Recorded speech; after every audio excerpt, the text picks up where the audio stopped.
आजचं जेवणाचं ताट बघा, दाखवा. 3 अंडी, भाकरी, रेग्युलर कालवण, कालवण म्हणताय, भाजी आमटीची काय म्हणताय ती, आणि कांद्याच्या पातीची भाजी. म्हणजे ह्याच्यात तुम्हाला कॅलरीज कमी आहेत.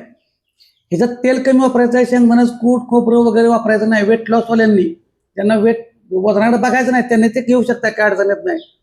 बाकीचं ह्याच्यामध्ये पण तेल कमी वापरायचं आहे.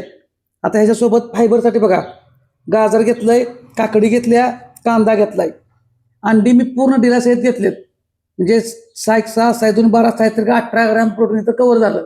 बाकीच्या ह्याच्यातून आणखीन एक 2 ते 3 ग्रॅम प्रोटीन कव्हर होते. मी काय सांगत असतो प्रत्येक वेळेला की एका जेवणाच्या वेळेला किमान 10 ते 20 ह्या दरम्यान ह्याच्यामध्ये प्रोटीन आपलं कव्हर झालं पाहिजे. मी भाकरी घेतल्या. हे आता तुम्हाला वजन कमी करायचं असेल तर डिलासकट अंडी घ्यायची नाहीत. हे कमीत कमी तेल, कमीत कमी शेंगदाण्याचं कूट, कमीत कमी मसाला वापरायचा आहे वजन कमी करताना. जर तुम्ही जास्त खाल्लं तरी चालतंय, काय अडचण येत नाही. पण तुम्ही काय करायचं आहे, व्यायामाला मात्र कारण सांगायची नाहीत, कॅलरीज बर्न करायच्यात. खाण्यावरती बंधन घालू नका.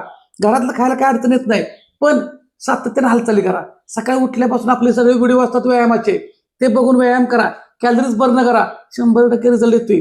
कुठलं पत्त्याला पळायला लागत नाही. बॅलन्स, म्हणजे बॅलन्स पाहिजे. ताटात कसं पाहिजे, मिक्समध्ये पाहिजे. तर तुम्ही हे घरचं खाऊन वजन कमी करू शकताय, वजन वाढवू शकताय, मेंटेन करू शकताय.